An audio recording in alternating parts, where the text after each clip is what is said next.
Hey, everybody. Welcome to the Fantasy Fullback Dive, brought to you by the good people at the Roto Street Journal, acting as your lead blocker to fantasy glory, paving your way to fantasy excellence, making all your football-related fantasies come true. I'm your host, Nat the Truth Jones. With me, as always, the wolf of Roto Street himself. We're here for our fourth consecutive week of this build-up to Thursday night football. We had a couple kind of classy, sparkly matchups the first 2 weeks.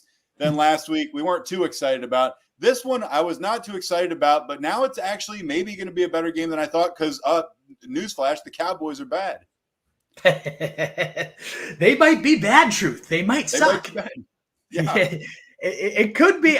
So it's going to be an interesting one to break down and think through. Like, do the Cowboys actually stink or not? And we can start diving right into the game breakdown here.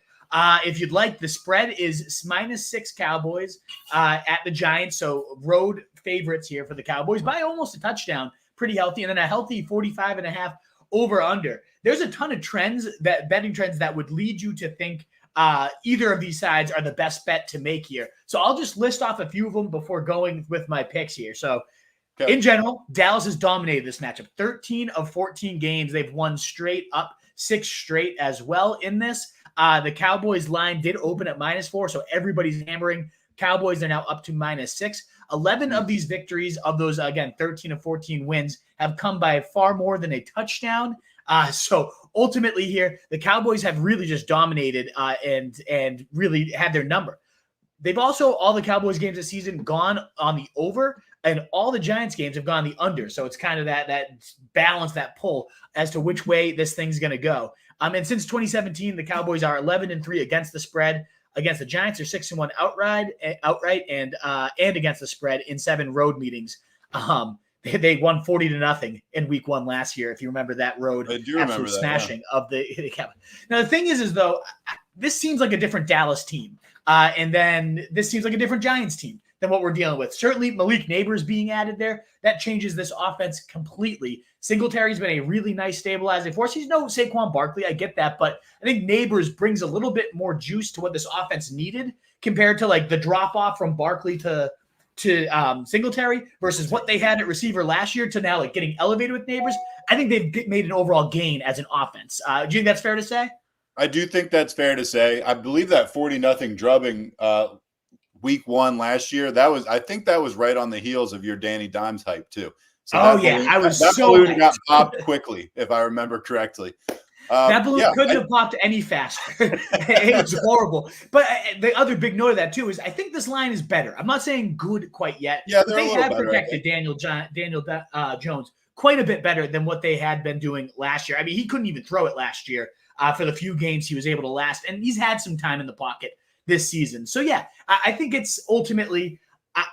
I'm still going to go Cowboys smash them. Like, I just think the Cowboys are due. They've had a couple really tough performances, and this is like the kind of the bully finds his victim again and just lays in. And maybe they don't kill him quite as much as 40-0, but I think 6 points they can cover. I think they themselves can put up 30. So this over under, I'm going to take the over as well, but I'm going to take the Cowboys by 10, like a 28-17 type of game.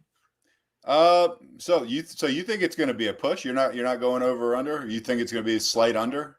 So, okay, we'll call it 28-20. Well, I do think it's going to go over, but like 31-17. I think the Cowboys comfortably win. I don't think we get a great game.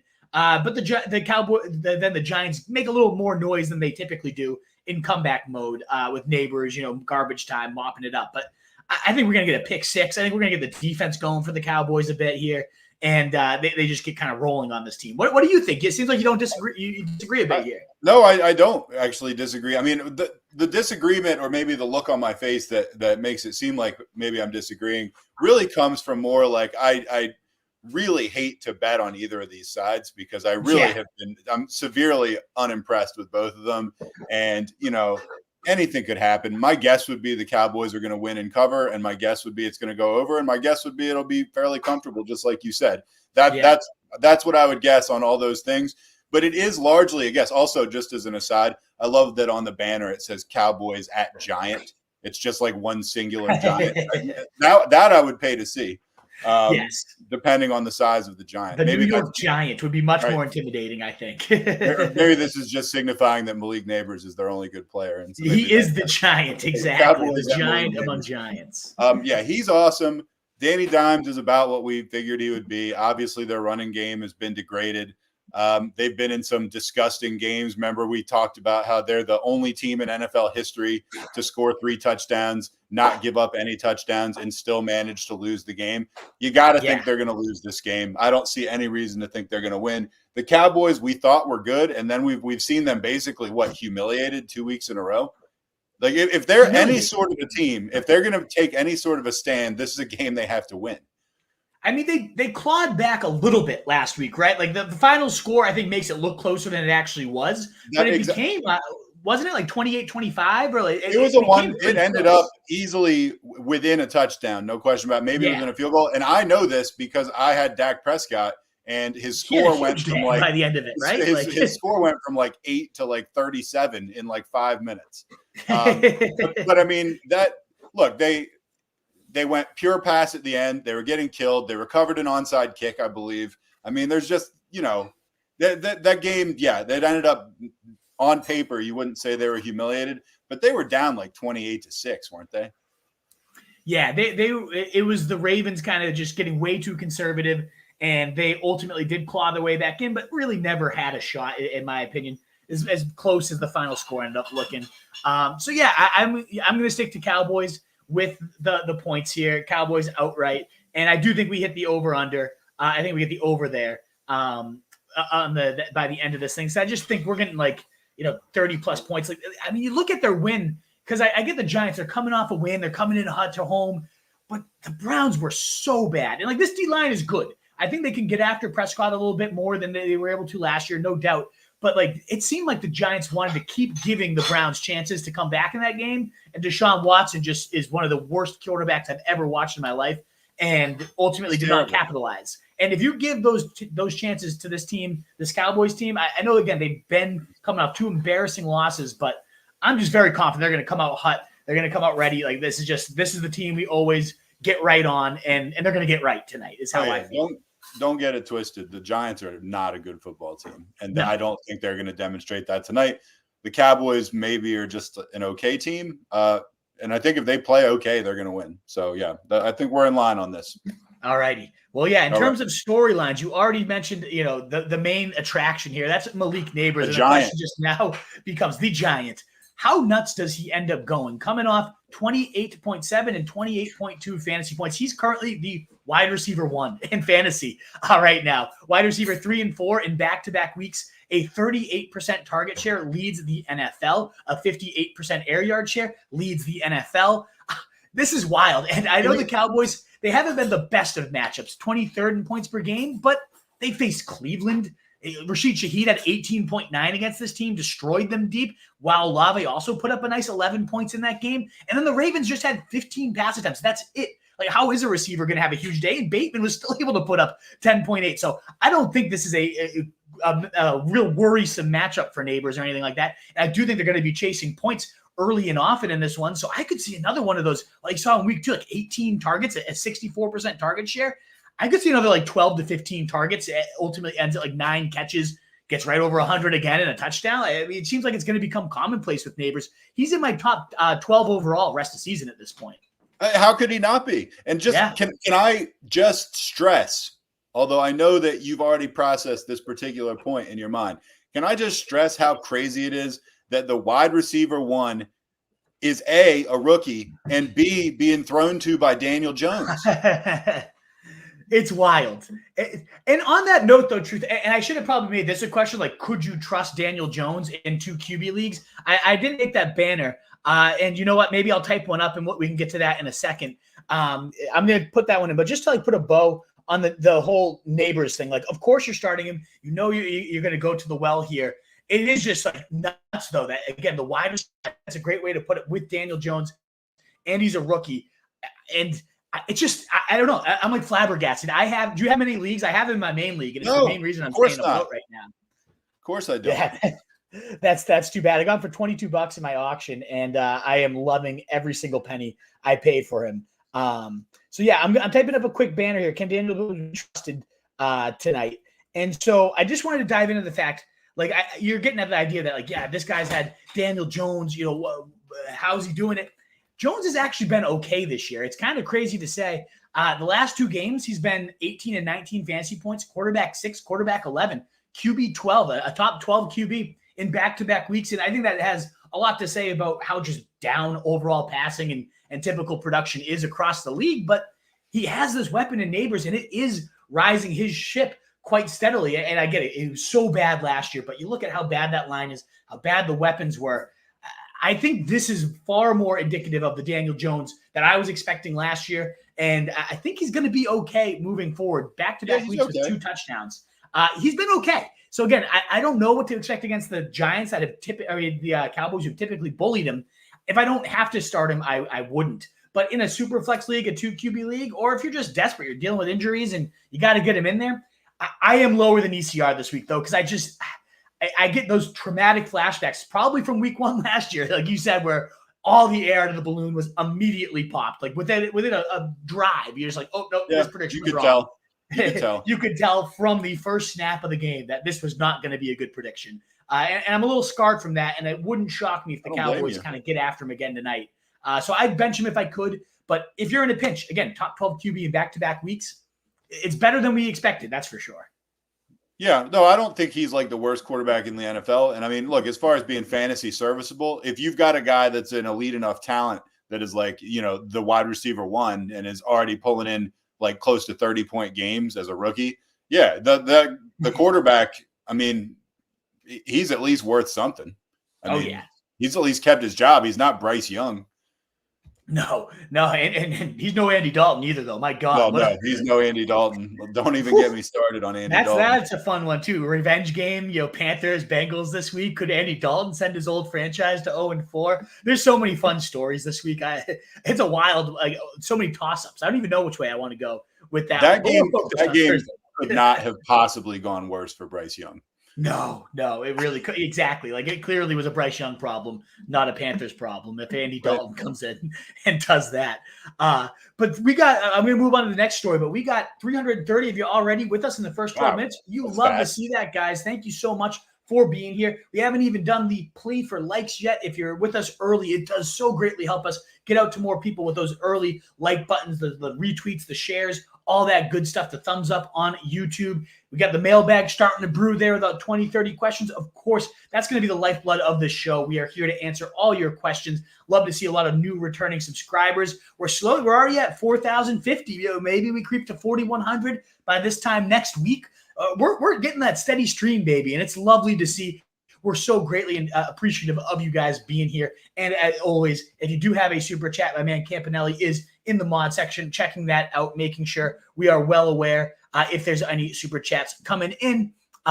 So that way, if you need to jump the line, you need to get in and out of here, you want a guaranteed in-depth answer, we are happy to do so. But we should have no problem getting to all the questions tonight. We always do a rapid fire should we need to. But yeah, next question of the day. Can you trust Devin Singletary? And initially, I would have said no. And after 1 week, I would have looked pretty smart. But as you put in this graphic here, he's pretty consistently gone up every game, right?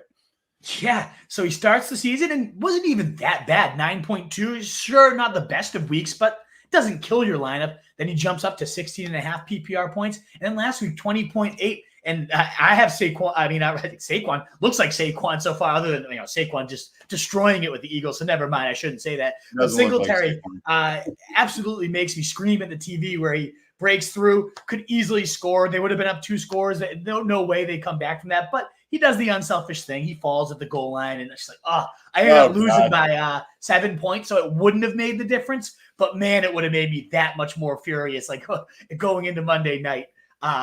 Regardless, though, yeah, like you said, going up every single week. And the usage has been great. 15, 17, 20 opportunities per game, 70% or more of the snaps in all 3 games. This is a RB1 light workload, and the production, RB14 in points so far on the season. So, yeah, you got to trust this guy, in my opinion, especially when you look at the matchup. The Dallas Cowboys are getting bludgeoned on the ground. Yes, they face Kamara. Yes, they face Derrick Henry. But those guys had by far the best games of the season so far. 34.3 half PPR points per game given up to running backs. That's 7.5 more points than the next closest Raiders, who are giving up the second most points. A full touchdown and change there. They're giving up more to running backs here. And you look at it, and Ford, who's been very mediocre otherwise, 15.9. Kamara, 43 half PPR points. And Henry last week, 30 half PPR points. So Singletary, I expect to probably be closer into the Jerome Ford, like 15.9 range. But that's fine. You're going to take that from a guy running around 9-10. Like, absolutely, you start this guy tonight. And there's the upside that he gets in the end zone a couple times. Because, again, the last 2 weeks, they've given up at least 2 touchdowns on the ground. And Singletary's been the man. And I have him in my league with a Christian McCaffrey. And he's just obviously not CMC, but he's really kept me afloat. And I'm sure if you guys have him out there, you feel very similarly. So, of course, let us know if you have a Singletary question. I know there's some shallower 10-team leagues that's like, do I really get this guy in the flex over XYZ? We'll let you know, but there's a very good chance I'm saying, yes, play Devin Singletary. Agree with you completely. I'm going to ask you a question that I'm 99% sure that I already know the answer to, but I'm going to do it anyway. Did you see that Derrick Henry stiff arm? Oh, of course. Just vintage, dude. Just absolutely vintage. I mean, that guy went flying. It was so awesome. Yeah, there's nothing better than that. Like, there's that one from Monday night in the Bills where he threw the guy. Like, just choke slamming people on the field, man. I mean, he's awesome. He did tear up Dallas. It's true. He tore them up, and Kamara absolutely bent him over too. Like they just are not a good run defense. This is not the Dallas defense of last year as a whole, but especially on the ground. They took some big hits at linebacker this offseason, and man, does it show. Like it is ugly right now. So Singletary will probably be okay. I think Singletary is a great play. What about on the other side, though? Rico Dowdle. Not as enthusiastic. No, tough to beat. It's kind of wild. That's like, if I gave you the starting running back for the Cowboys or the Giants, who do you think you'd more prefer by week 4? I think everybody would have said, give me the Giants starter. Not even close, though. I have these guys separated by about 15 spots in my rankings, and Rico Dowdle does check in, whereas Singletary's at 19. I have Rico Dowdle right at 32. So, he's in that fringe of very fringe. And there's very fringe. There's been some positive trends, though, the last couple of weeks. So last week, season high 53% of the rush attempts, seen 9.9 and 8.6 PPR points the past 2 weeks. Running back 26, running back 32, 13%, 11% target share across the last 2, though, double-digit target share. That's not bad. The peripherals have been there. He just hasn't done that much with them. The Giants, they've given up the 19th points to backs right now. So not a smash play, but we've seen Aaron Jones go for 17.9. We saw B-Rob get 133 yards on the ground against them. Brian Robinson, that is the better of the B-Robs right now. At least at this point. He looks great, man. No, he looks awesome. And Bijan really is not looking like he's anything special like everyone's made him out to be. Just nothing scary about the matchup, but to me, it's low-end RB2 at best. You're running back 30. I'm 3 below ECR on him, because he just wouldn't be shocked if Zeke, who came off a season low, 23%, but he looked okay in week 1. They're mixing in Deuce Vaughn. It's kind of a committee. They're clearly more effective through the air, and I just think they'll lean into that because this Giant front seven is much better than the secondary for sure. They've got a great D-line, and I just think Rico Dowdle, hopefully you have better options. In fact, I'd probably rather play the next guy we're going to talk about, the last guy we're going to talk about. I agree with you when you say that I would almost take exception to calling him a low-end RB2. I think he's right now at least significantly worse than that. However, I've looked at the teams in my league, and I would have to imagine my league's not unique in this way. There are some fantasy teams that have just absolutely horrendous running back situations right now. There are teams plugging in guys where you're just you'll be lucky if that guy gets 4 points. And so there are certainly plenty of teams where he would be a viable starter just because he does seem to be good for 9 a game, something like that. That's not nothing. Yeah, I'll toss a scenario out there for you because this is what my brother, who he's going through, because there's so many injuries at the position. It has been so brutal, really across every position in the NFL, including, of course, running back. So he's got to decide between Rico Dowdle or Braylon Allen for his running back too. Braylon Allen excites me more. Oh, yeah. He excites me way more. I'm on the Braylon Allen train, too. They get Denver. They should smash that team. So, like, what a great opportunity. Breece Hall gets his. He'll probably get his 20 points in the first 2 or 3 quarters.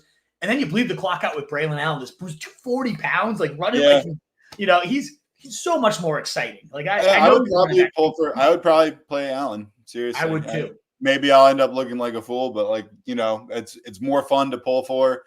He's outscoring him just in a vacuum. The matchup's better.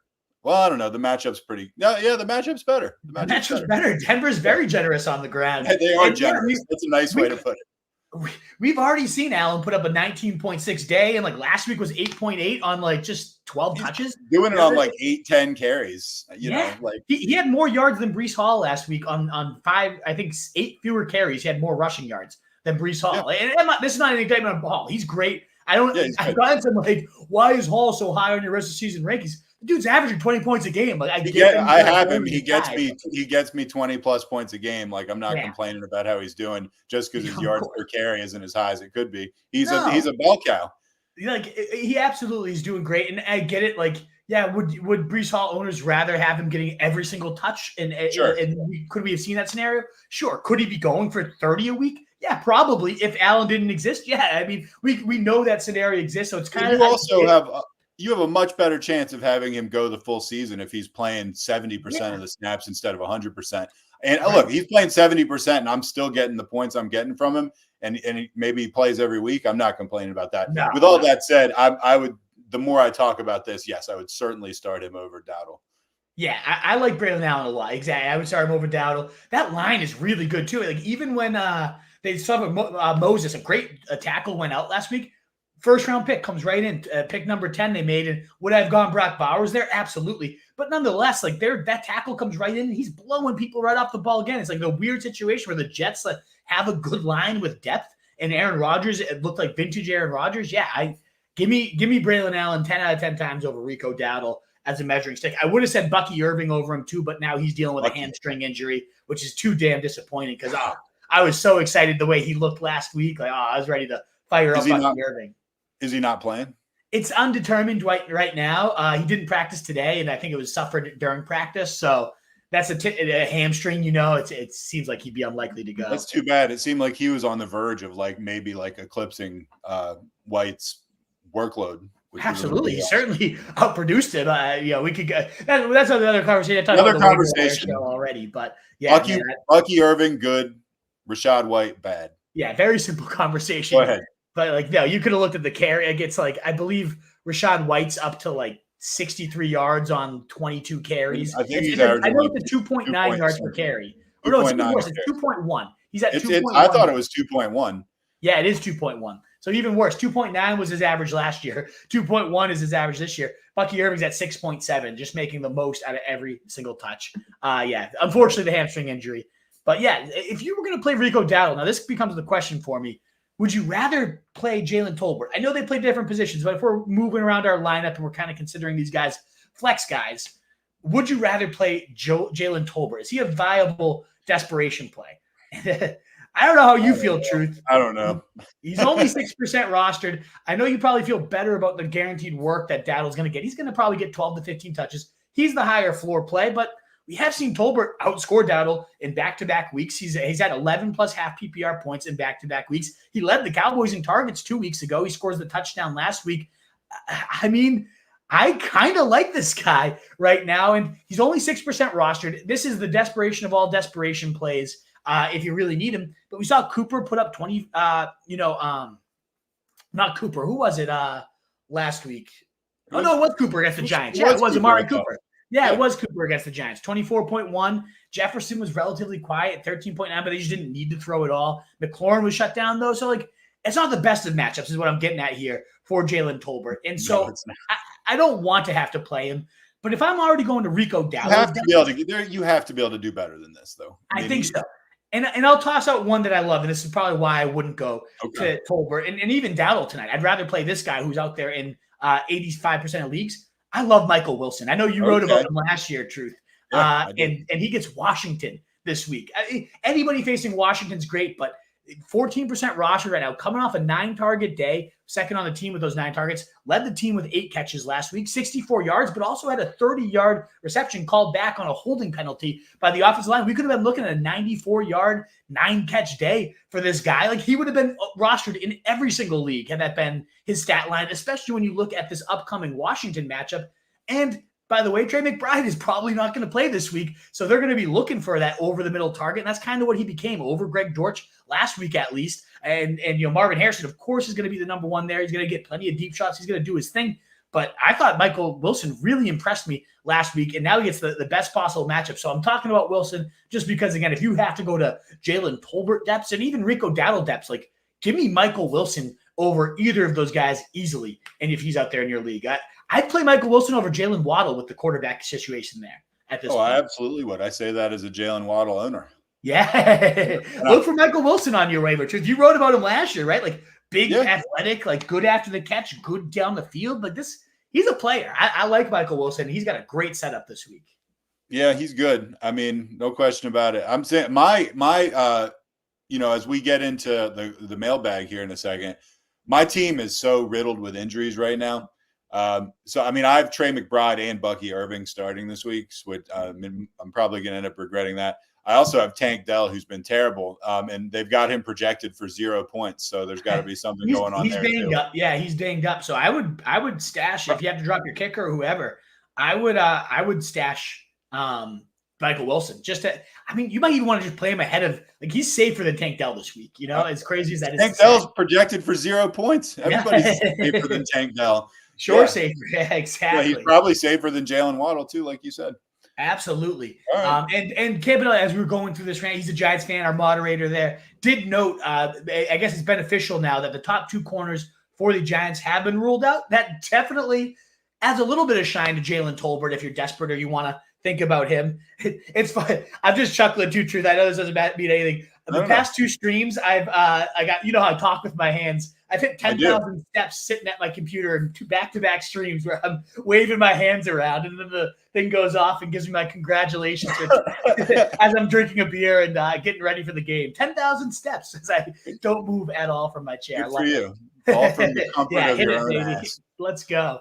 But no, it does make a difference for Tolbert. It definitely improves the outlook with their top 2 corners down. To me, though, like, Tolbert's always at the risk of, like, it's a CeeDee Lamb night where CeeDee Lamb has 15 catches, 200 yards, and like 3 touchdowns, and Tolbert goes for 3 points. Why do you have to go there? Michael Wilson's the better play. If you have to go to those depths, go pick him up, or let us know what else you have that you're considering. But yeah, just so you know, I just dropped my kicker and picked up Michael Wilson. There you go. Yeah, I think he's probably going to start for me. I kind of want to – I have Romeo Doubs on my bench, and I think I kind of want to pick up Michael Wilson and start him. I'm considering him over JSN the more I think about it. Like, he's had 1 good game in his career. Like, I don't know. I'm into Michael Wilson this week, so we'll see. Let us know if you guys have any questions related to Michael Wilson or anybody else, because it is time for the mailbag, ladies and gentlemen. We wrapped up our 4 stories to watch. I mean, you could talk about, like, Dak, but I feel like Dak's a must-play and a good matchup here after what he did last week. You'd have to have a really good option. But let us know. I agree with you. Dak is a good option, good matchup. But so I'm gonna cut the line on the mailbag and just ask you a question off the top right now. This week, Dak or Jaden Daniels? Oh, well, I mean, in that case, you go Jaden Daniels. Like, I just called Dak a must start, but if you have Jaden Daniels, you cannot bench him, especially against Arizona. That game not against Arizona. I mean, I struggle with it. I asked you this same question last week, and you said Jaden Daniels, and I winced, and I went with Dak, and I ended up being right, but they both had huge games. Yeah, he had 28 points too. So, yeah, Dak might have outscored him, but that game, to me, like, he'll get some points tonight, but he's at a much bigger risk of, like, this game not being competitive, them just kind of bleed out the clock, but who do you bleed the clock out with? So he probably is going to keep getting his, but to me, Daniels against the Cardinals, like him versus Murray shootout game, like that just feels like a fun one. Like this one, I don't know. I'd much rather attack that game. And I would rather attack it too. The only reason I think I'm even giving pause is because I don't have anything else going on in this game tonight. Yeah. And I want to, but I know Jaden Daniels is the play. I have Neighbors and Singletary, so I have myself quite a bit. I'm excited for this one. Let's go G-Men.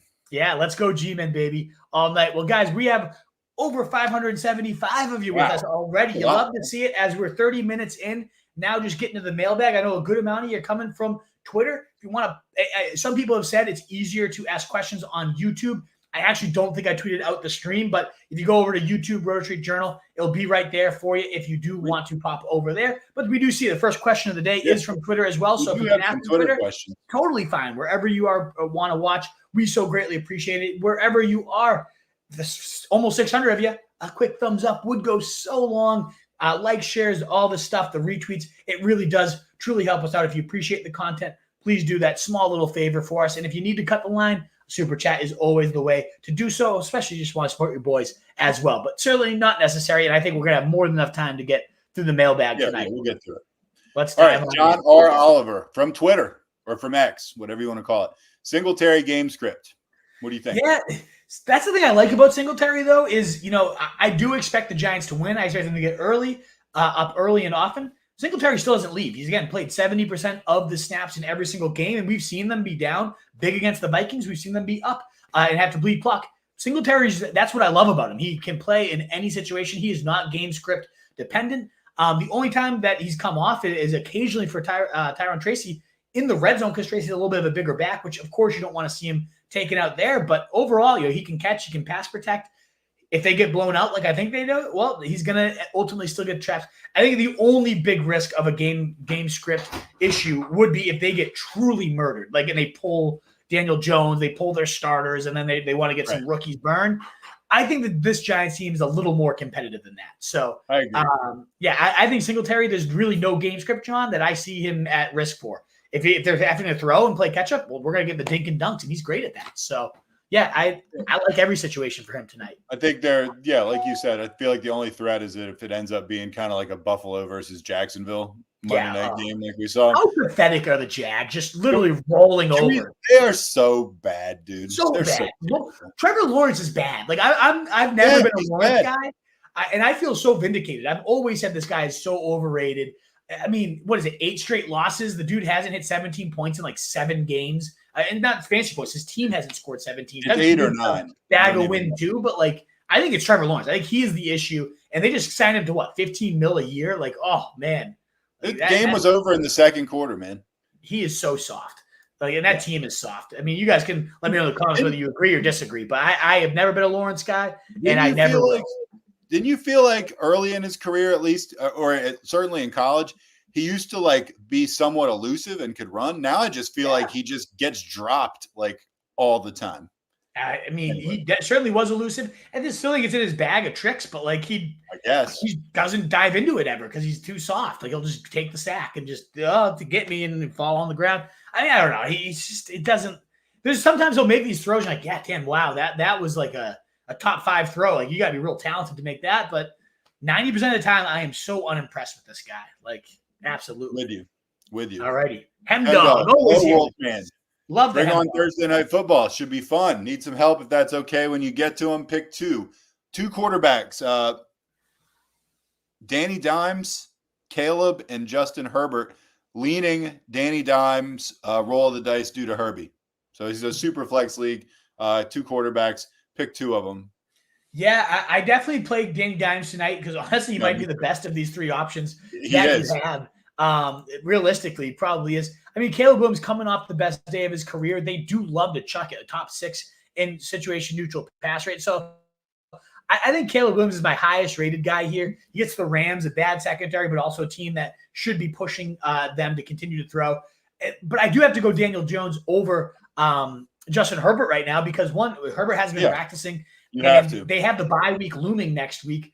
I think there's a really big chance that we see Herbert just rest. And so if you didn't play Daniel Jones, what are you scrambling to get at that point? Probably nothing's out there. So, yeah, I think either way, even if Herbert was fully cleared, ready to go, I mean, they're averaging, 15 pass attempts a game? And I get Kansas City will probably push him and maybe get a good Herbert day. If Herbert has had Kansas City's number in terms of fantasy production, but I play Daniel Jones tonight because you're probably not getting Herbert. I would bet he does not play. And if he doesn't play, what are you left with? Who knows at that point? But I think Daniel Jones has done enough. Two back-to-back top 12 weeks. Don't expect top 12 this week, but I still think he's going to be better than even if Herbert played. Don't expect top 12, but I expect him to be on top of this pathetic pile.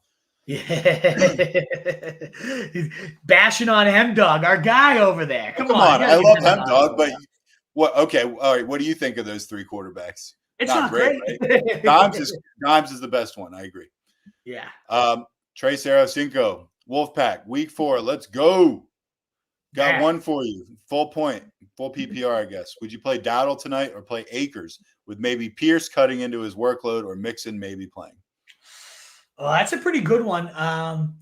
This is my thoughts. I do think Pierce might play, but from what I've heard from my guy Scott Barrett, he has a pretty good Houston connection, and he said that the Houston Texans are done with Dameon Pierce. That they acknowledge that this guy is not a fit for the scheme. They have no interest in going back to him. Now, we can, of course, monitor the reports throughout the week here and see if that's actually the case or if Pierce is going to get the start. Because, yeah, Akers as the RB2 to Pierce, that would be annoying. But I think Akers, the fantasy production wasn't incredible, 9.9 last week. But he had some really nice runs. He had that great catch. He's been a good fit for this block team. The game flow just got away from him. And I think if you fed Akers a bit more, we would have seen even better production there. So I think I hold out for Akers here. I don't think Mixon's going to play. He's week to week. He hasn't practiced yet. And so it's really Akers versus Pierce. And I'm going to roll with my man Scott Barrett and believe what he's saying because my eyeballs tell me the same thing. Pierce is a horrendous fit for Bobby Slowick's offense. Akers is a pretty solid one. Led the NFL in preseason rushing. It's preseason. I get it. But yards after contact were great. The spin move. Like he just looks – it's crazy that this dude tore his Achilles in November because he looks like one of the better Akers we've seen. And I'm impressed with him. And I would wait it out for Akers over Dowdle myself. What about you? Far be it for me to disagree with Scott Barrett. So I'm with you. Going with Akers. Let's roll with Akers, baby. Jefferson from X. Start 2. Pollard, Singletary, Akers. So I'm going to go Pollard and Singletary. Definitely going Pollard here. I was just gushing over Akers, but yeah, much safer with Singletary. And Pollard, I know last week was down, but I still think the first 2 out of 2 weeks were really solid. So 2 out of 3, you've had really solid games for him. And, Miami, not the scariest of defenses. I think that game's going to be ugly. No, they're not. Pollard, Singletary, you're both 2 potential RB1s, man. Like, I wouldn't feel bad about starting either of those guys. No. I think it's much more safe workload. I honestly think even if Dameon Pierce and Mixon were both ruled out, I'd probably still go the other 2 guys. So, yeah, I lean that way, Sam. William wants to know, start Akers, Worthy, or Steele at the flex, half PPR, and then he has a follow-up question. He says, if Nico misses on Sunday, would you start Worthy or Woods? Half PPR, no Dell or Collins in this case. Oh, man. All right, let's dive in. So I think this is another one where I don't love to give hedge answers, but this one is a little bit hedge dependent. So if you're a favorite, I would say Steele is the safer play. I mean, 17 carries, about 65%. Yeah. He was the running back too. He was the better, back than Samaje Perine. I think I can safely say I was wrong that I thought Perine was going to be the right one there. And Steele did look like the guy. Kareem Hunt's probably going to be activated. There's a little bit of risk now that Kareem Hunt ends up eating into that too, but Steele looked solid. He didn't give them a reason to go away from him, right? So I think if you are in a 50-50 or higher, or a favorite, you got to go Steele. Now, if you're an underdog, if you enter, I'm trying to think what time that game is. I think that game is at 4. So you might have some time to decide this too. I do think Worthy, of course, brings far higher upside. Now, we haven't seen it for 2 weeks in a row, but in week 1, we saw it, the 20-point upside, the game-breaking speed. It's been very disappointing, honestly. I really thought he was just going to continue to rocket up and dominate from here, and we just haven't seen it, but we know that eruption potential is always waiting right around the corner. So if you're an underdog or if you just need the upside, Worthy brings far more to the table than Steele. I do think I'd go Steele in most cases, though, until I kind of see Worthy kind of rebound here. But it sounds like, again, with this other half of the question, you might need them both because if Nico doesn't play, I'm not playing Robert Woods. I'm sorry. I understand that, CJ Stroud's a world beater, but he hasn't really been already this year. Stop it. Even with his 3 best guys, he hasn't been a world beater. So, is Robert Woods, this corpse, going to come in and be valuable? No. I would 110% go Worthy. So you might end up having to play both of them, William. But if it does end up that Nico doesn't miss it, then, you can ultimately go Steele over Worthy, assuming you're the favorite or a 50-50 matchup. But do you read it any different, Truth? Are you locked into Worthy at this point, even though the bad weeks? No, I'm not locked into Worthy, but I mean, he clearly is the sexier upside. I agree with you on Steele as the safer play. I have Steele, so I was watching him closely because I had Pacheco. I mean, 17 carries for 72 yards. I mean, that's a pretty good workload. Not a bad yards per carry. He does seem to go down on first contact pretty easily. Did not see him like break much, but he looked okay to me. Yeah, which is in the preseason, he was just like bulldozing dudes. And now you're your first team in it. So, like, you get the higher level of competition. You're not facing the accountants and UPS drivers anymore. So, but he can break tackles. I mean, at the MAC, when he was at Ball State, he was a beast. So, it's in his repertoire. But yeah, I was with you. Like, he didn't really impress, but he just kind of always is falling forward. He was blocked. He was fine. He was fine. But that's also why it's like, does Kareem Hunt just come in and get like the starting job? Maybe. I don't know. How long has it been since he's been anything? You know? Yeah. It's been a while. He had 9 touchdowns last year. Did he really? Yeah, for the Browns. Yeah. All right. Maybe. Yeah. I don't know. I mean, he might come in and be the best. I don't know. It's not a high bar to clear, at least. What I love about it is like he basically got cut from the Chiefs for character issues back like 6 years ago. Yeah. And now they're just like, well, we're desperate, so we're okay with you being on us. Bring that horrible character on in. Right. Bring it on back. We need a running back. Droid 209. Afternoon, gents. 3-0 for the season. Thanks to y'all. Nice. That's awesome. So I appreciate y'all for the help. Start 2, Godwin, JK, Pollard, Rome, or Rice. Wow, you only start 2 of those? Your team must be jacked. Also, I have T. Higgins at my second wide receiver. Appreciate you guys. Well, look, I like Godwin a lot more than T. Higgins. I think Godwin's – I think we tossed T. Higgins into this question, and we put Godwin into the lineup. Like Godwin's the best player here. Now, I will say I read that last one as Rice, and it's Rico. Yeah, Rice would have been a no-brainer. Well, that's what I was – that's why I was a little taken aback. But yeah, so we want 2 of these guys. Godwin's in your lineup, so let's put T. Higgins in the mix. So T. Higgins, and we have to pick 2 out of this pile, including T. Yep. Which again, Godwin should be locked in well ahead of T. I fully agree with that. The Cooper Kupp role, this Bucs offense. I have Godwin, and I am in absolute love. And Philly is just a great matchup too. Like great matchup. Top 5 matchup for wide receivers. So yeah, you gotta love Godwin, no doubt about it. In terms of the others now, T, JK, Pollard, Rome, or Rico. I would cross Rico off. I think Rico's not in the distant last option here. No chance. No chance we're going Rico. Does he mention is it full or half PPR? He doesn't really mention it. So assuming it's half, I mean, I like J.K. Dobbins. I think J.K. Dobbins should be in there. Dobbins is in. Yeah, league leading rusher, coming off a bad game, but 15-3 in terms of carries, but with him and Gus Edwards, he's clearly distanced himself as he deservedly should. Gus looks like an absolute bag of mulch, like just a fat bag of like, horrible. He looks so bad, just mulch, just thick and not moving, just and not bag moving. of mulch. You spread some Gus Edwards in your yard, like it's just horrible. So yeah, Gus is bad, and I think JK, as long as he's healthy, that's the big rub with him. But as long as he's healthy, he should probably be in lineups. It is a little risky because Herbert might miss, and it's like, all right, well, they sell out to stop him, but he also just might get fed completely. So then it comes down to Pollard or Rome for me, or T. And I think I lean to Pollard here still. I do too. Against Miami. Rome did have that huge day, but I don't know. The Colts secondary is one of the worst in the league, and it took how many pass attempts for Caleb Williams last week? I think he had 50. It was a lot, and maybe he's just always going to get that because that's how this offense is built. But I don't know. I mean, Rome is in a good matchup. He's got the ceiling, but Keenan Allen might come back. I don't know. I don't fully buy. I buy Rome as a player, and I think long term I buy Caleb Williams too. But I think that's a little bit less consistent. I'd probably go Pollard and JK, and T. I don't know. He came in, didn't look great. And he had the best of possible matchups against the Commanders.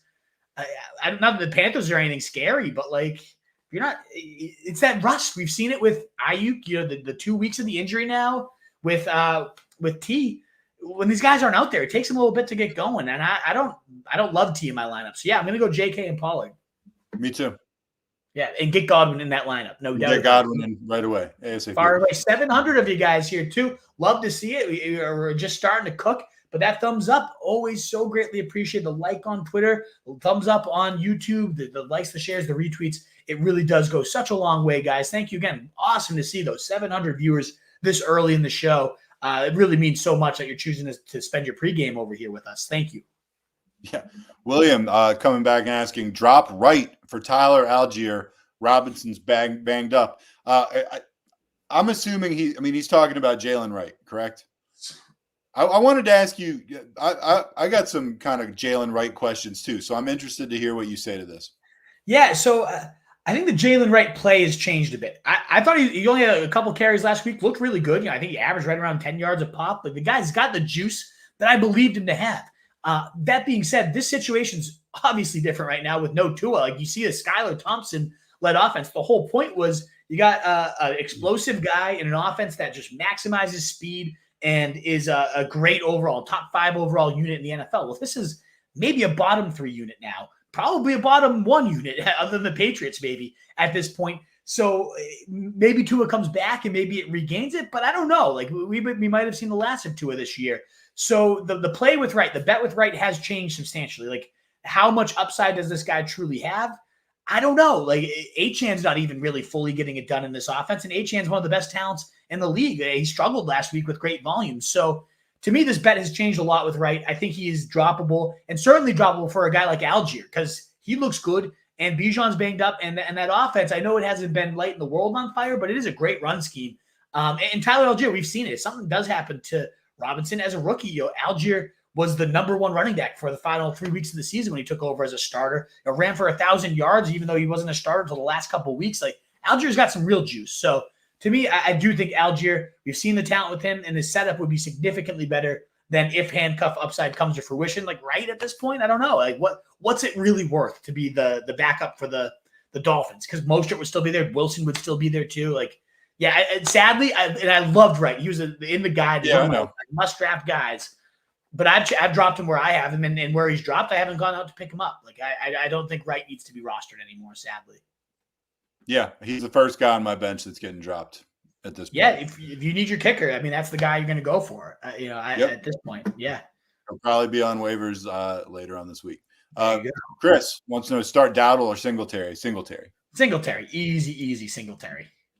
Michael Lewis, Jones or Goff? Lions center is out. I'm still starting Goff. Yeah, I'm still going Goff. I love that game Monday night Seahawks. Like I feel like Seahawks Lions always shoot out whenever they meet up. Yeah, center obviously not the ideal thing, but the Lions line even without their center is still worlds above anything that the Giants are rolling out there. So yeah, I'm going Goff. Pretty easy there. Just when we're on the Lions train here, can we just talk about what a beast David Montgomery is? Oh, absolute steamroller. Dude, he's just like this incredible power runner now. He just it's like he just rams it down people's throats. He scores every week. What a good guy to have on your team. He's your running back too, because that's where you drafted him, and you just know it's like here's 16 points, and maybe I'll get to 25. Like maybe he's gonna pound in 2, maybe he's gonna hit 100 yards. He is so sturdy and steady. And I love Gibbs too. I mean, Gibbs is a phenomenal player. Gibbs is great. But like his ceiling a lot of people were giving me trash about having who was it I had over Gibbs in my rankings. I forget what it is, but I'm a little lower on the rest of the season rankings on Gibbs. And it's not because I don't like the player, it's just because Montgomery is a monster himself. I think Montgomery, what are you gonna do? That gap should be a lot closer. And I think it's a little more Gibbs coming down, a little more Montgomery coming up. Yeah. Yeah, you're not going to pull Montgomery. I mean, there's just no reason to do it at this point. So he's capped. All right.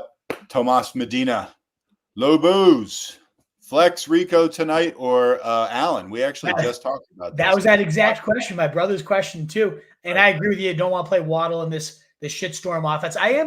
Tyler Huntley might be taking over this week, which I think could re-inject a little bit of life there. Like Huntley, we've seen play some actual quality NFL ball in his career. So does he still have it? I'm not sure, but it can't be worse than Skylar Thompson. But even if he's starting, I agree with you. I'd rather wait and see with Waddle how it looks. I like Braylon Allen way more than Rico. I know we've already kind of established it. I know Rico's workload's a little more guaranteed. I know he's the starter, quote unquote. Give me the backup in a much better setup with way more talent and against a Denver team that they're probably going to be just turning it on over to their backup back and saying, kill this clock for us. Give me Braylon Allen there. Yeah. Definitely. Jose looks like he posted this question twice in a row by accident, but he said, "Hi, Wolf. In a PPR league, I've got these wide receivers. I've got Amon Ra. I've got Neighbors. I've got Cup. I got BTJ. I got Deontay. I got JSN. Well, it's pretty good if they're all healthy. Pretty dang Should good, I propose BTJ for Jay Brooks? My running backs are Brian Robinson, Achane, Dowdle, and Rashawn. Yeah, those running backs, I mean, Achane, I still think he's fine, but his ceiling definitely took a hit. Love Brian Robinson. Love Brian Robinson. Don't love the other guys. No, I don't. And so I look at this, and after what we saw Andy Dalton did to this offense, I mean, you saw what Chuba Hubbard did. He had almost 30 fantasy points, and that's Chuba Hubbard. A talent like Brooks, if he's fully healthy, and he's going to get eased in, it's going to take a few weeks, but you have Brian Robinson, you have Achane, you have some time to let this guy develop. I could see by the end of the season, we're all ranking Jonathan Brooks as a top 10, maybe even top 7 running back. This guy was by far the number 1 rookie running back in this class. And the only real issue with him was the Panthers suck. But with Bryce Young gone, the Panthers don't look like they suck anymore. And we know Dave Canales' scheme has been phenomenal for running backs. As much as I love Brian Thomas, I think I get in on this. Yeah, I mean, I think I probably do too. He's thin at running backs. In theory, his receiver situation is very good, if not excellent. I'd probably do it too. Yeah. We did get a super chat. We do have a super chat from Alex Amster for $5. Thanks a lot. Trade Hurts and B-Rob for Prescott and Debo. I have Dak so I can stack with CD. Guy wants me to include Ridley as well, maybe. So you're giving up Hurts and B-Rob. I think I take this as a Hurts owner. He's been really underwhelming. I don't know. And maybe Jalen Hurts gets it together, but I really think Saquon, the fact that he's just so good at the stripe, they're not going to go to the tush push as nearly as much as they needed to last year. And I love B-Rob, but Debo's an absolute stud. The man. He's banged up though. I wouldn't do it if you didn't include Ridley. I think Ridley is still a solid piece here. We got D-Hop banged up yet again. But I think I pulled the trigger on Hurts and B-Rob for Prescott and Debo. I don't know. What do you think, Truth? This is a tough one. So 2 things. So I'm not particularly high on Ridley, but as far as the Hurts thing goes, I agree with the underwhelm analysis quite a bit. I was actually listening to another fantasy podcast less than a week ago, and the guy was basically he was doing hot takes, and he said, I'm going to make the case that Jalen Hurts is not a top 10 quarterback. And I was like, oh, it's not that hot to take. And then he just goes, in the NFC. And I was like, wow. And I mean, the quarterbacks he was talking about around that same spot were like Baker Mayfield, guys like that. I was like, am I sure Jalen Hurts is better than Baker Mayfield? No, I'm not. Yeah. So Dak is very solid. He's going to – if you told me Dak was going to throw for 4,500, 5,000 yards, I wouldn't be shocked. I'd rather have Dak, so I'd probably do it. He did it he led the league in passing last year. Looks like this defense has taken a step back, and they're going to need to chuck. The backfield has been as bad as advertised. I mean, I don't know who I have higher in my I think I have Hurts a little higher on my rest of the season big board, but it's not I'd rather have Dak. Certainly really not massively ahead of Dak. And then if you're talking B-Rob for Debo straight up, as good as B-Rob's been, you can get Debo at a cheaper price right now because he's hurt. And I love Debo. Did you see in that Eagles game when they had the 4th and 1 and they did they didn't do the tush push? No. Was that the worst play you've ever seen someone run in the history of the NFL? I couldn't believe it. The worst. It was crazy. I was just like, what are you doing? Anyway, sorry. I digress. I would make the deal. Yeah, and just the cherry on top is you do stack Dak too. This deal goes to the wayside if Debo does not come back healthy, if this lingers. But I think he practiced in full pads today, so he might be back as early as this week. And as good as B-Rob's been, I think I'd rather have Debo on my squad, and the gap between Dak and Hurts is really not too big. I pulled that trigger. Alex, thank you so much for the super chat. Very generous, very appreciative of you.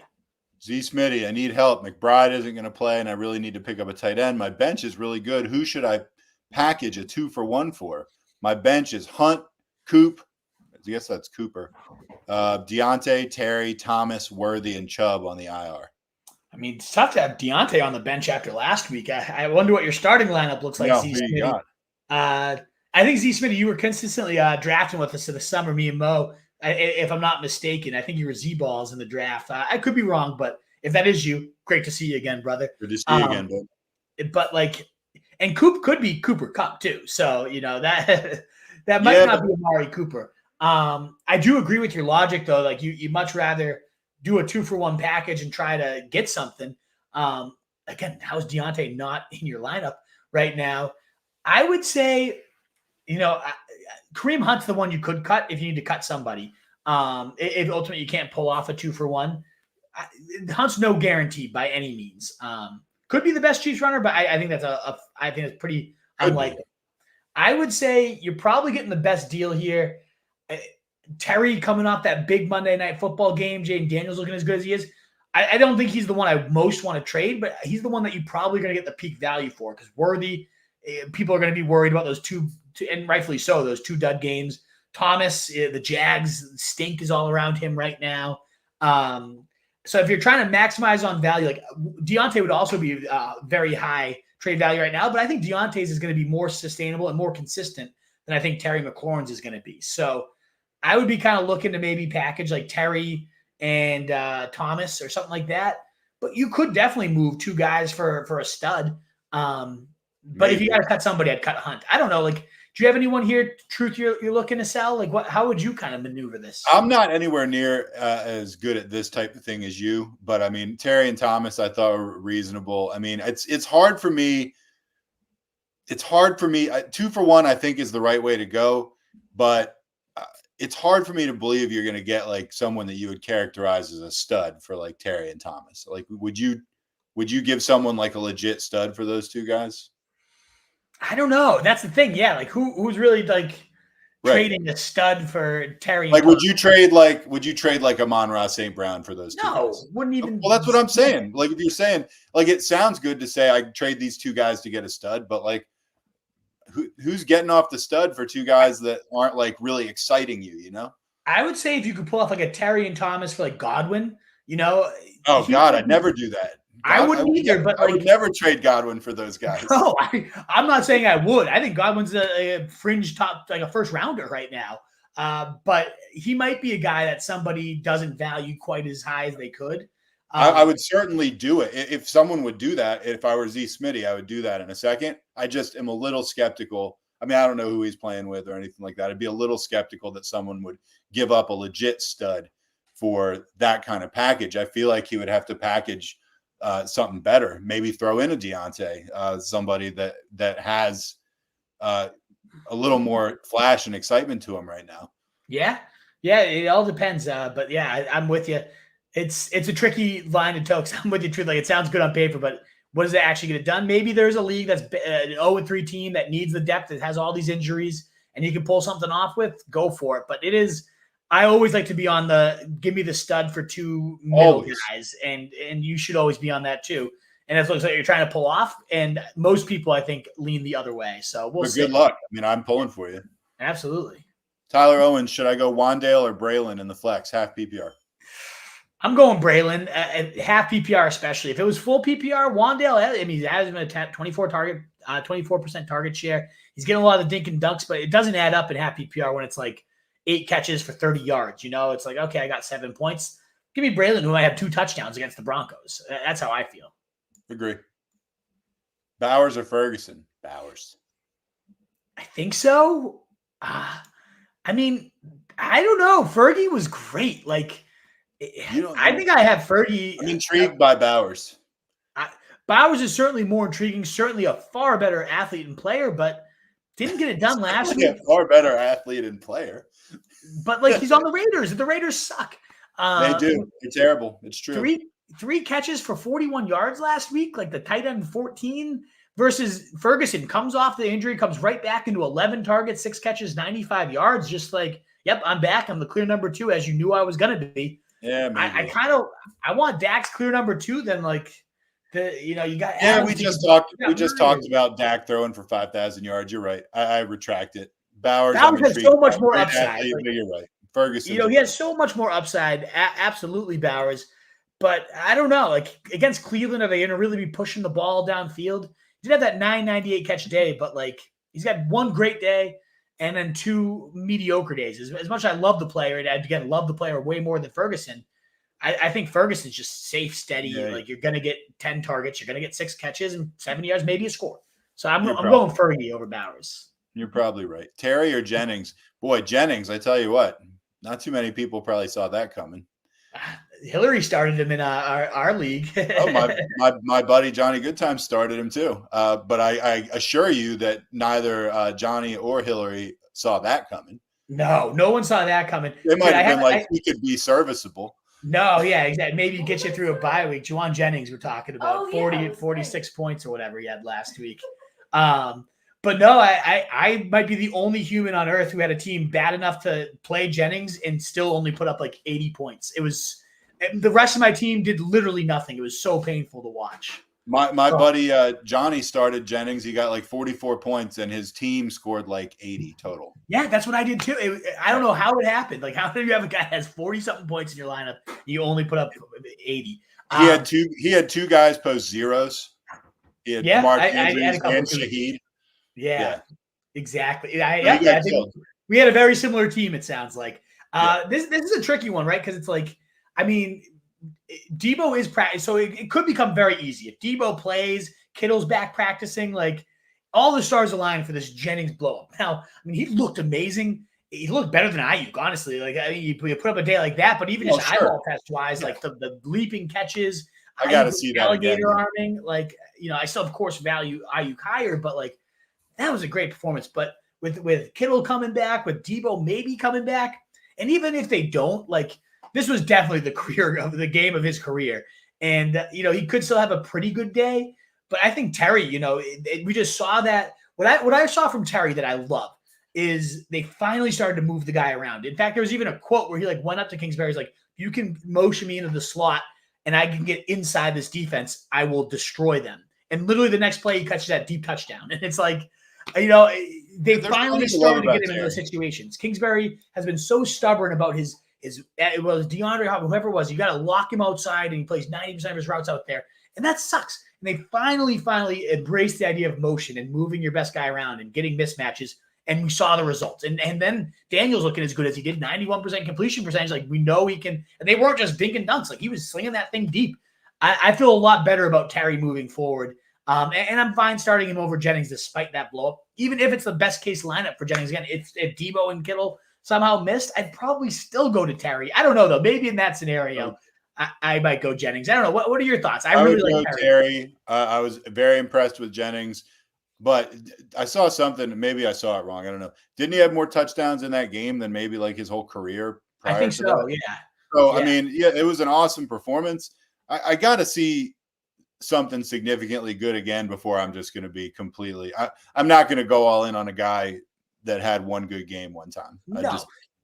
I got to see it more. Obviously he's in an offense to do it, but he's everybody healthy. He's the fourth option at best. Yeah. So I'm not getting too excited about it right now. I think owners who picked him up and started him should feel pretty good about themselves, but I'm starting Terry over him. Yeah, I am too. This is all to say, though. Like, I am willing to play Jennings this week, just not over a guy like Terry. Like, I would play him on my team. If I had him, I would play him. I mean, my receivers are Shanahan offense. I mean, I loved what I saw from Jennings. I love him after the catch. I love him at the catch point. Like, he's certainly still playable. I just think Terry is more bankable at this point. Safer bet. Jaden Daniels or Jalen Hurts this week? Jaden Daniels. Jaden Daniels. Yeah, absolutely. Jaden Daniels. Andre says, sup, fellas. Pick one running back, one flex, half PPR. Najee, DJ Moore, Dobbins, B-Rob, Ford. Thanks and good luck. I'm definitely starting B-Rob here. And yeah, the no Eckler for B-Rob as well. Like, this is going to be a beastly week for this dude. He's the one I'm highest on, I would say, by far. I don't hate Najee here. No, this is a great question. I have all these guys so similarly ranked. If I was like making a flex ranking here, I don't think it's Ford for me, even though he did slightly regain his backfield and Foreman kind of got kicked to the curb. I'm leaning here B-Rob for sure. I'm with you there, Truth. And then, I mean, yeah, with Warren likely out, I think Najee could be looking at a really healthy workload. But I could also see a weird situation where, like, not even weird, like Arthur Smith loves Cordell Patterson. Like, wouldn't shock me at all if Patterson mixes in for 40% of snaps and Najee kind of just gets what he's been getting, and it really isn't that much of a boost to the guy either. So this is a tough one. I think I'm leaning B-Rob and Dobbins myself. That would have been my third choice. So I would think we're pretty close. Yeah. I think we track the news. Like, if Herbert's ruled out, then we don't really want any Chargers in our lineup anyways. Right. Weirdly, DJ Moore is like not the guy for me here. And I mean, Caleb Williams blew up last week, and he had that one lucky Hail Mary catch, but was otherwise relatively quiet. I'm not interested in him. I'm not interested. Yeah. ODSB, wondering how you would rank these three in week 4. Dowdle, Lockett, or Iasovius? Yoshevich. Where's Andre he? Yoshevich, baby. Where's he from? He's on Cincy. Oh, right. Okay. I know who you're talking about. He's the third receiver. Oh, man, he was one of my featured penny stocks, Truth. One of my sleepers of the year. I remember him now because I remember the weird name. Yoshi, yeah. I mean, Yoshi's killing it. He had 13 points in back-to-back weeks, 2 touchdowns 2 weeks ago, another touchdown last week. And then, like, even with T. Higgins back, played more routes, was locked into that slot role, finding mismatches for Burrow. I would probably rank this, and blocking it's a good matchup against Detroit, even though he's a little more inconsistent. This is a tricky one because, like, Dowdle's the most guaranteed, like, 8 to 9 points here. But I feel like both the receivers bring a little more juice and upside. So I'm probably benching Dowdle for the 2 receivers and ranking them Lockett, then Yoshi, then Dowdle. I don't know, though. It feels like wrong to bench the running back that's probably going to lead the way in the right game script. I don't know. I'm not a huge Dowdle believer. It does, but I understand what you're saying. We just haven't seen any reason to get excited about Dowdle yet. I mean, if you ask me the same question in 2 weeks, the answer could be completely different. But right now, I mean, what have we seen out of Dowdle? Nothing. Yeah. And I like that Carolina Cincy game and Lockett. I like that game too. I think it's the right game flow for these receivers to go off. Stephen McMahon, are you on the Braylon train over the Bucky train? Well, this week, yeah, because of the hamstring that we just learned about. But yeah, absolutely. In general, but how about in general, Wolf? I'm on the Bucky train in general. In general, before the hammy, especially, I like on the waiver wire show. If you wanted to get my take on both these guys, I think we clipped it on the Roto Street Journal Instagram or on the YouTube.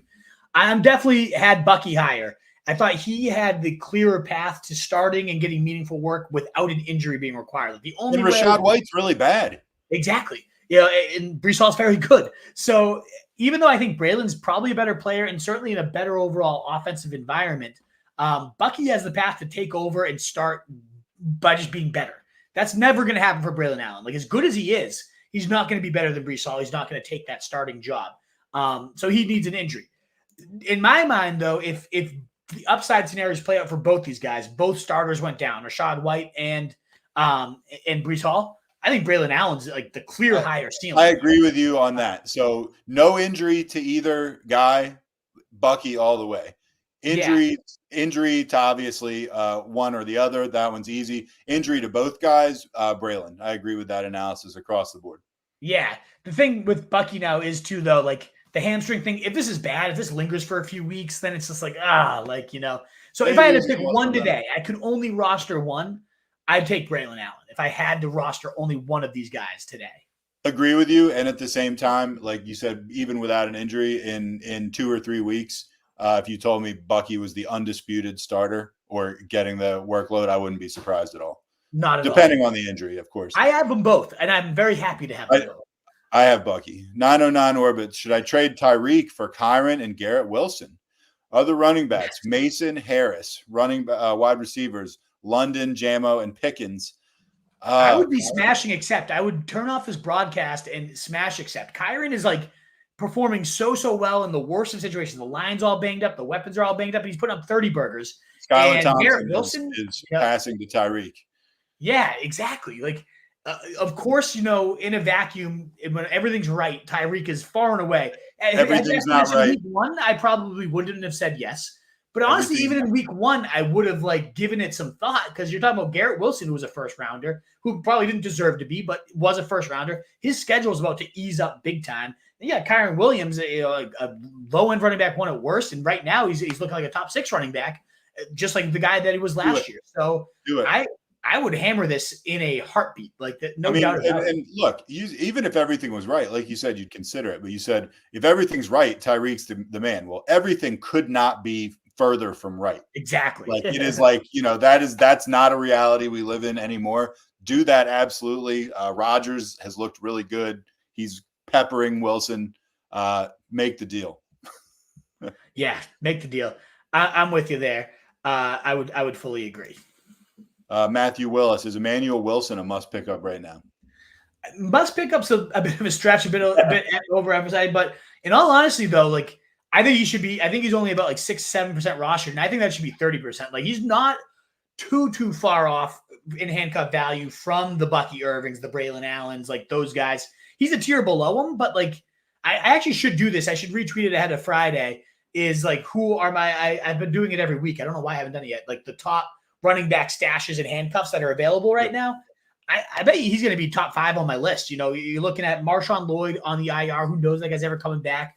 This Green Bay offense is great. Like even with Malik Willis, they've been great. And Jordan Love's about to come back. And we're seeing Wilson, a 4'5", 230-pound guy, size, speed dude, like short but built to the ground, can catch the ball. Like I'm just a big fan of him. He looks great in the zone blocking scheme. He's been very, very impressive to me every time he's touched the rock. And so if something ever happened to Jacobs, and now you're looking at there's really no one else in there right now. Marshawn Lloyd on the IR. I feel like Wilson is absolutely a great pickup. A must pickup, maybe not, but I think his rostership should be 5x what it is right now. And he's definitely somebody worth stashing, no doubt about it. All right. Matthew, I'd have him over Jalen Wright at this point. I was literally about to ask you that question, and I knew you'd say that, and I agree with you. Yeah. Matthew Noto, need help, full PPR, Singletary or Chuba for running back 2, starting Pollard at running back 1. That's tougher than I would have thought, actually. That is tougher than I would have thought. I mean, Chuba coming off that massive day, and since he's run D is a sev. Like they are really, really bad. I mean, Ramondre ate him up. I mean, my almost reaction to this is like Pollard's my least favorite of these 3. I was going to say that too. I might actually. Miami's not a terrifying matchup, but Chuba gets a great matchup coming off a 25-point day. Singletary's just been rock solid. He's been on the up and up. Yeah, I think I go Chuba over Pollard here, and I go Singletary over all of them. So yeah, I think I'm benching Pollard of these options myself. I can't believe I'm saying it, but I think I would too. No, there we go. I mean, yeah, that good problem to have. A bunch of RB2s that you got to pick 2 of the 3. But yeah, Jonathan Santiago, Ayuk or Zach Moss, full PPR. It's a tough one. I mean, Moss is just dominating the workload, coming off a 16, 17-point day. Now gets a Panthers defense that is one of the worst run Ds in the league. It's hard not to love him.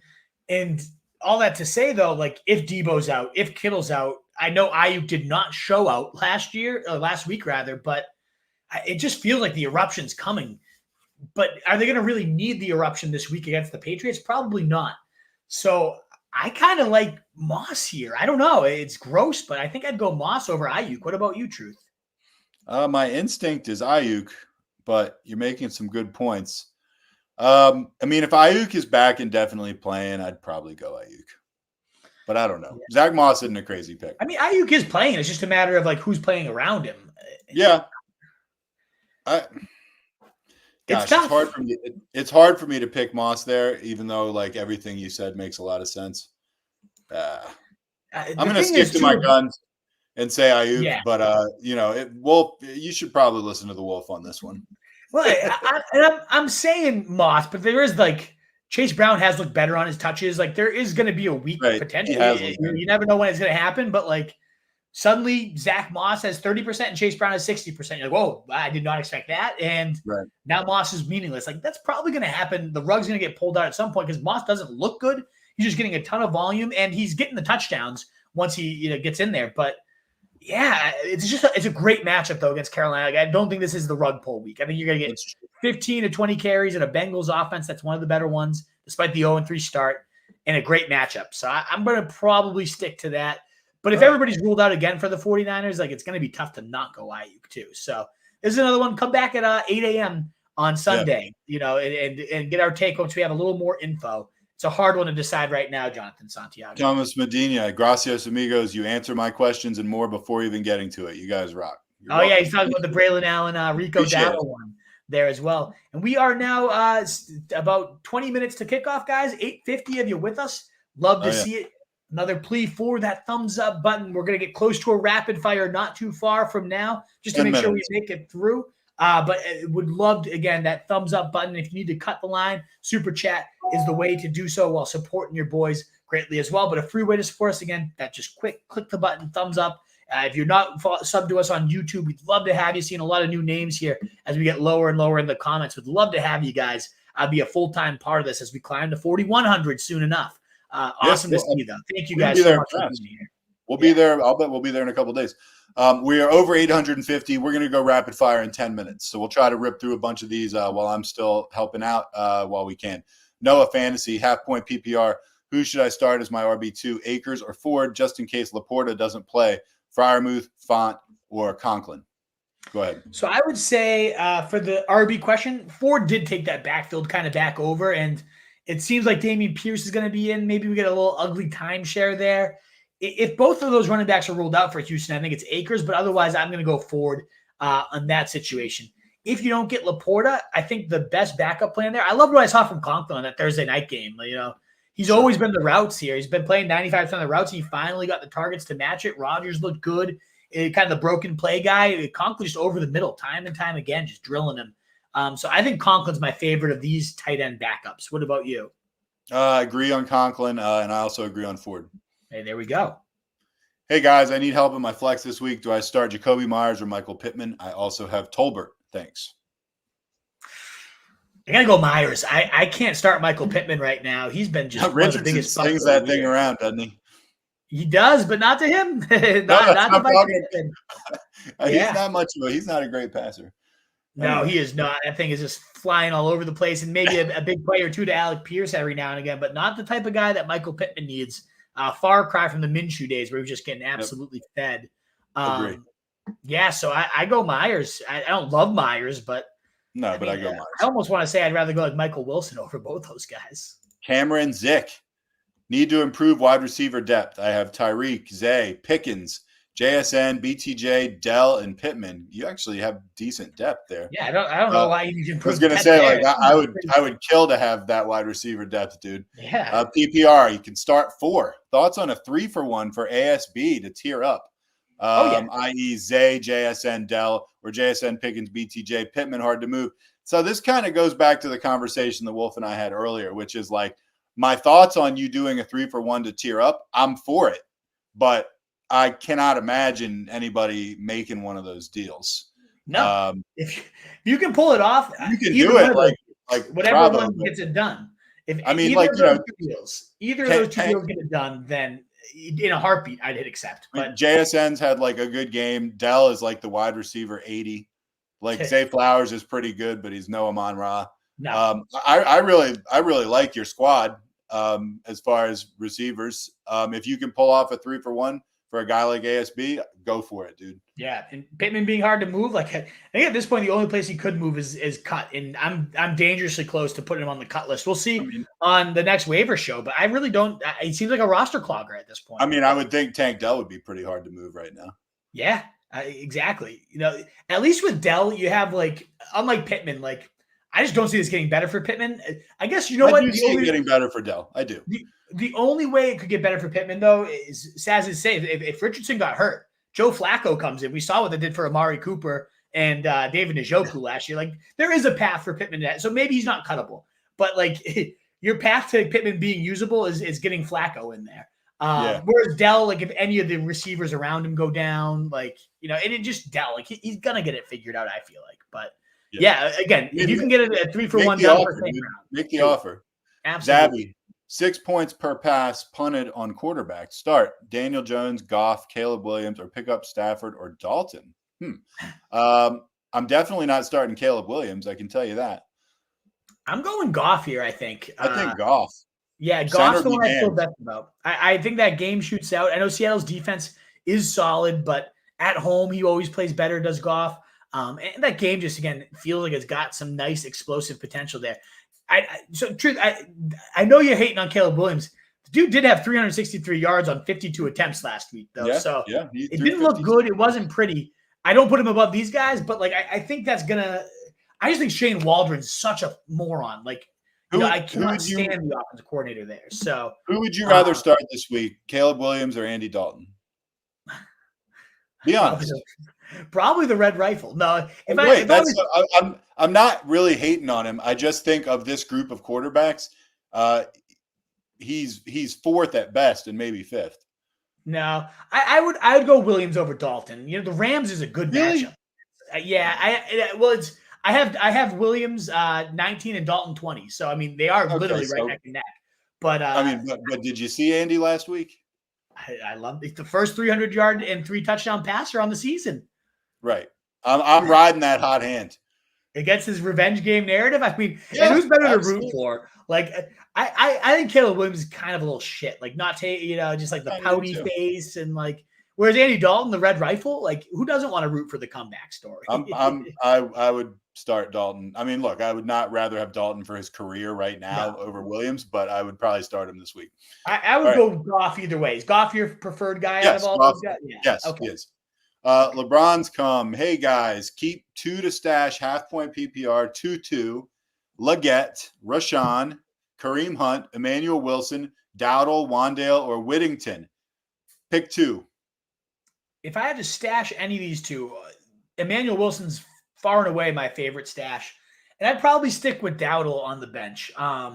Just because, again, if he does end up taking like 70% of the backfield carries here, then yeah, sure. He could become a very valuable piece. Hunt's not too far behind. I am intrigued to see what he does in his first game with the Chiefs back. And like, if he becomes the guy, then bam, you got the Chiefs guy.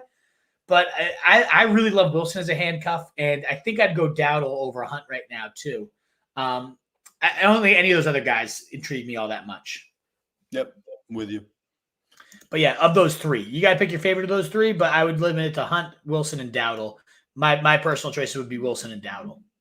LBJ says, Wolf, thanks for the great content, man. Would you trade Jacobs and Tank Dell for Rashee Rice, half point PPR? Yes. Yeah.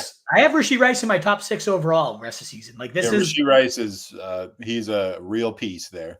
He's the Chiefs Amon-Ra St. Brown. Like you're getting the layup roll, but it's coming from Pat Mahomes. And it's happened every single week. Like they don't throw to Kelsey anymore. So no, he's the new engine of that offense. Like Pat Mahomes' engine, yes, please. That's a top 5. I'd probably rather have him than Amon-Ra St. Brown. Like, honestly, I mean, and Pacheco looked really good in the first 2 weeks, and he's out too. So, I mean, yeah. Rashee all the way. All the way. Andres, update to my previous question. Ford just got traded with Conklin for Jake Ferguson. Rate the trade. Ford and Conklin for Ferguson. I don't hate it. Like, I like Ferguson. He's like a top 6 rest of season tight end, maybe top even 3, like reliability-wise. And Ford, that's going to become a pumpkin soon when Chubb comes back. So I like the deal. I'd rather have the Ford and Conklin. I'd rather have the Jake Ferguson side myself. What about you? I think I probably agree. Joe Mike, do we keep Mason or do we try to trade him? I'm keeping him. I'd probably keep riding it out. I mean, it certainly depends what you can get for him. But like, as a CMC owner here, I'm terrified. Like, what % chance do you think there is that CNC is not going to play this year? Be honest. I'd put it at like 35, 40.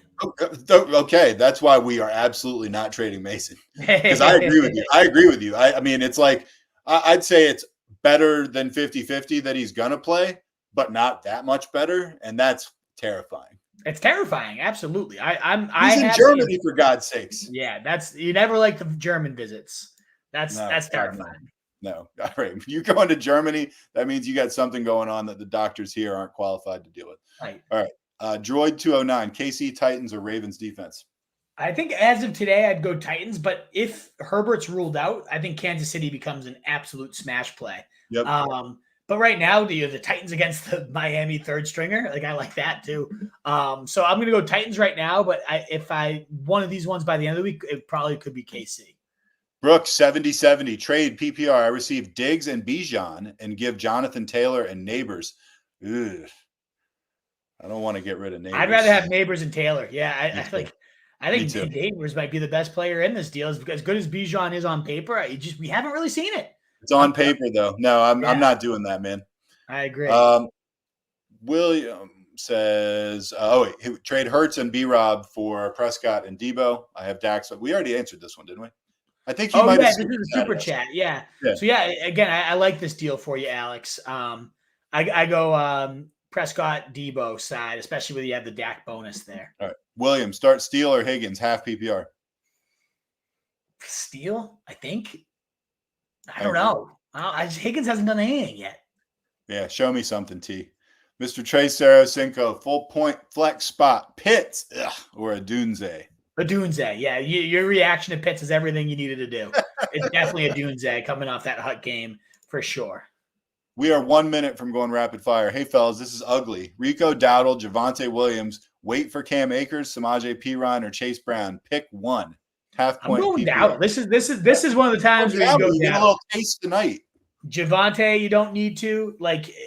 Most of the time I've been mentioning Dowdle, and the next guy asked about Dowdle, so just like the quick 2-minute spiel about him. 9.9, 8.6 points in PPR leagues, running back 26-32 across the last two.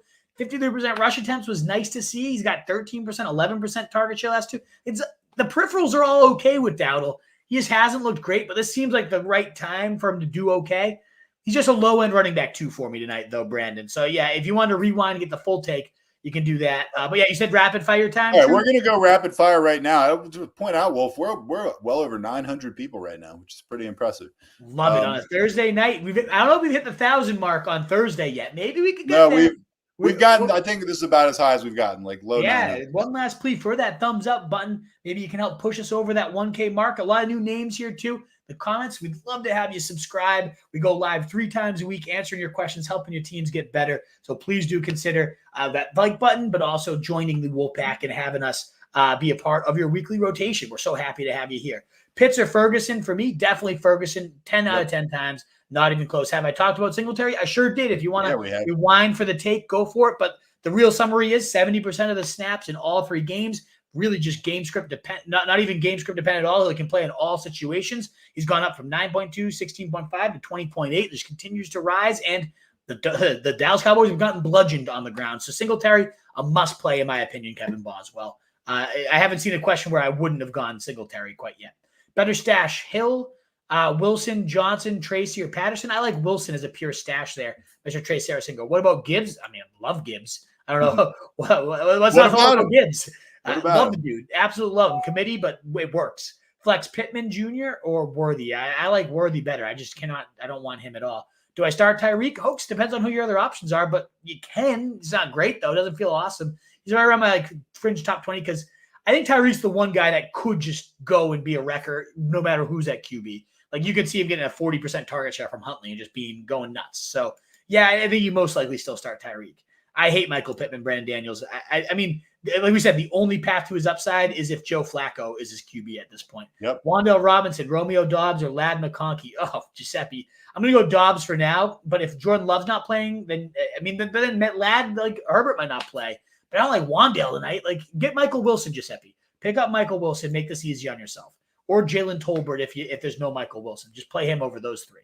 Khalil Kana. What do you think about Snoop Huntley and his effect on the Dolphins' offense? Has he been named the starter? Because I would be very happy to see him the starter. I don't know that he's – again, we don't want to overreact. It's not like the – but, like, it's way better than Skylar Thompson. So, I'll be much higher on these guys, but I still would – I think Tyreek, not so much Waddle. But I don't know if that's official yet. Running backs are – obviously, I should start Gibbs, who's my running back 2 between – He sums it up better in the question below that. Yeah, let's go to the question. Basically, should I start Dowdle, Johnson, or Swift? I would go Dowdle over those guys. I hate DeAndre Swift, and I think Roschon's slowly starting to take over, but we got to wait till he fully does take over. He's been terrible. Yeah, bust of the year. I feel good about the guy because we had a lot of guys we hit, but the bust, like we've knocked it out of the park. DeAndre Swift, Michael Pittman, all these guys were on the do not draft list. So hopefully you guys follow along for the guide. It's definitely doing well in that sense. Mingo or Leggett, which backup? I'd go Leggett. I'd go for the rookie upside, but it's hard to know which one to really go into. Giuseppe, 1 receiver, 1 flex. Devontae Adams, David Monty, Chuba, JMO, Cooper, Wandale. Why are you including Wandale Robinson in this question? Right, come on. Give us a more succinct Wandale. list. I'm going to tell you to start Wandale because you're asking a moronic question by even including him in the same conversation as Devontae Adams and David Montgomery and Like, why are you even including his name, Giuseppe? You've been here for 7 years. You know better than this, Giuseppe. Come on. You're better than this, Giuseppe. I would go Adams and Monty. And Chuba, you could consider Chuba over Devontae if you don't, there's a little bit more of a roller coaster with Devontae. But I'm going Devontae. I'm going David Montgomery. Devontae, Monty. Yeah. You need a running back 2 and a flex and 2 flex for Tunes. Stevenson, Pirine, Allen, Shaheed, and Waddle. I think Stevenson's your best bet at running back. I think Shaheed is the flex, and I think Braylon Allen's your other flex. I don't want to trust Waddle yet. I don't. Shaheed's coming off a 0 burger, isn't he? Yeah, but 18 points in back-to-back weeks before that. It's sketchier, but who you go? You going Samaje Perine? You trusting Waddle? No, you're right. I'm just running my mouth. Yeah, I'm scared, but yeah, the other options aren't great either. The Njoku returns this week. Do I start him over Parkinson? Yes, start him over Parkinson. Absolutely. I missed the beginning of the show. How do we feel about Neighbors Night? I feel like we're going to go absolutely bananas, Tunes. 28 points in back-to-back weeks. The number 1 receiver in fantasy right now in total points. I absolutely love him. I think they're going to need to play catch-up, and he's going to get peppered.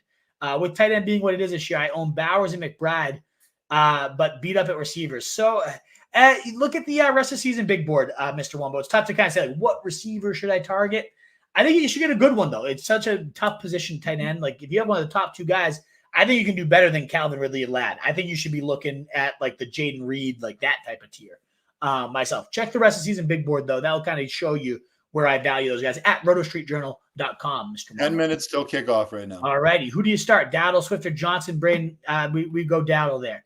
Faced offers Kyron, Jennings, and Taylor. Oh, man, that is brutal. You definitely do the bounce back Tunes. Start Geno Smith, Anthony Richardson, or Sam Darnold. I probably go Richardson, but Steelers is an ugly matchup. I mean, Darnold, I think, is probably the safest here. I would go Darnold. I can't believe I'm saying it. Yeah, crazy, huh? I'm not doing who do I give up for Nico Collins. Check the rest of the season rankings. Can't do on time hoax and a rapid fire to read off your whole roster and tell you who to target. You can look at the rest of the season big board. We have trade value charts at roastreetjournal.com. Use those tools to your advantage for sure. My dog, what's up, Coach Zeke? Full PPR. Who would you rather have rest of the season, Cole Kmet or Zach Ertz? I'd rather have Kmet.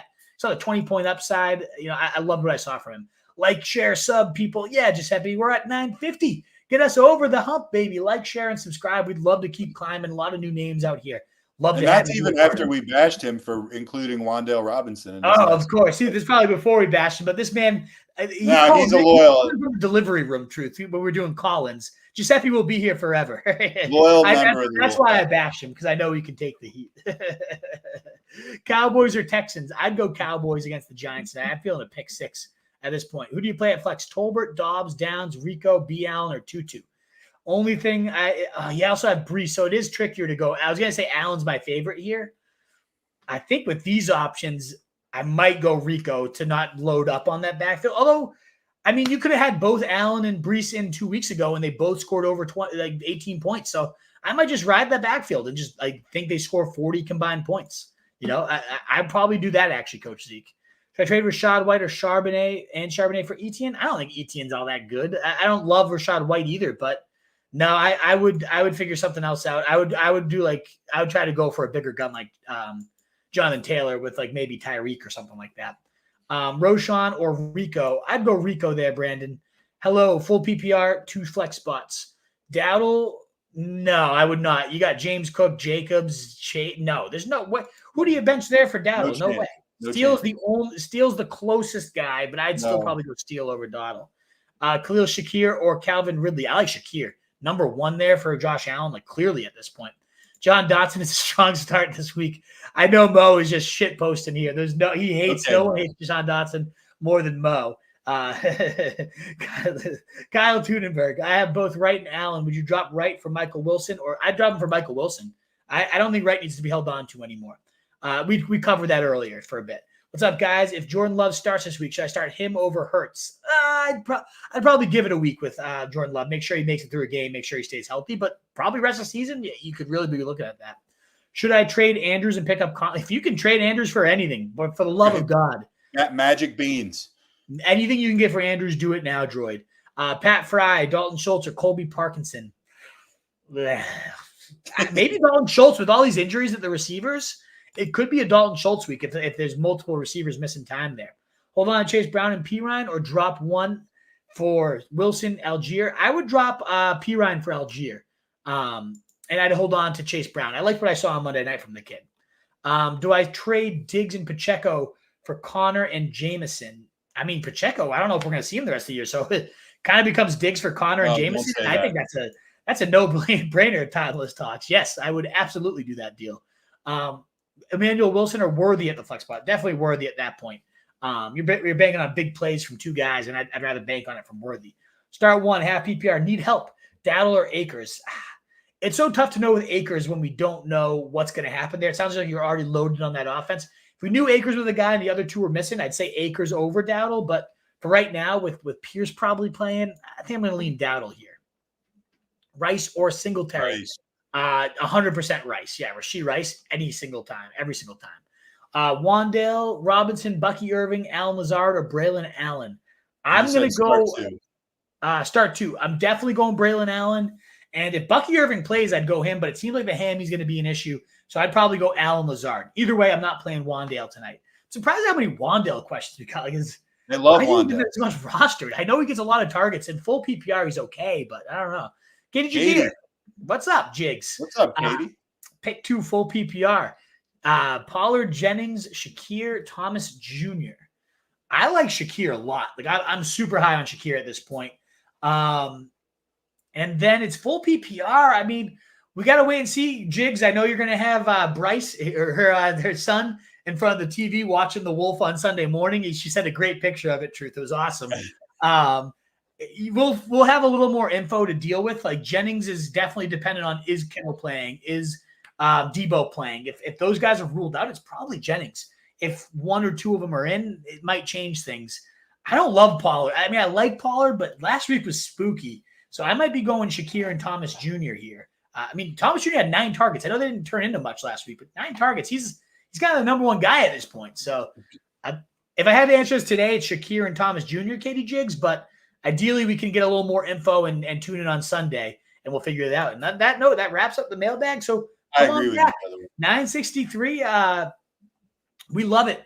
Having so many of you here with us. We'll be back live again on Sunday morning, 8 a.m. I'm actually doing this weekend, Truth and everybody else out there, though, a Reddit AMA at 12 o'clock on Saturday. I have a nice little 12 to 1 o'clock. I'll be just answering as many questions as I can in Reddit this weekend. So if any of you guys are free, come on over to Reddit, check out the AMA. That's one way I'll be answering all your questions. And then, of course, Sunday morning at 8 a.m., I will also be live answering all your questions as well. But we'd love to have that thing get packed up. I'll get a bunch of questions in the Reddit AM and AMA. Would love to have you there. So Saturday at 12, and then live again at 8 a.m. on Sunday morning as well. But on your way out, one last play for the thumbs up button to keep this getting pushed out to more people. And, of course, so many new names. We'd love to have you guys here for the long haul. Please do consider hitting that subscribe button so we can push on over 4,100. We're getting close, and we'd love to hit that mark by this time next week. Would be a great goal. The way you guys are coming in and churning in, it'd be awesome to see some more of you. But so many good questions. Best of luck. I hope you all get everything you need tonight. In a world full of fancy sheep, guys, be the wolf. Check out everything at rotostreetjournal.com. All my updated rankings and everything will be there. We'll see you Sunday morning or Reddit AMA on Saturday at 12. Later, guys. Later.